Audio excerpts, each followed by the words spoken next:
মুসা নবী বলেন, হে আল্লাহ, তুমি যখন খুশি হও তুমি তখন কি করো? আমার আল্লাহ তাআলা বলেন, আমি যখন খুশি হই তখন বৃষ্টি ঝরাই। মুসা নবী আবারও বললেন, তুমি এর চেয়ে যখন বেশি খুশি হও তুমি তখন কি করো?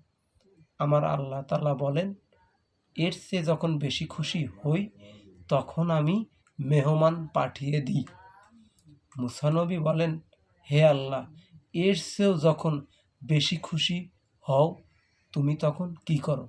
আমার আল্লাহ তাআলা বলেন, এর চেয়ে যখন বেশি খুশি হই তখন আমি কন্যা সন্তান দান করি।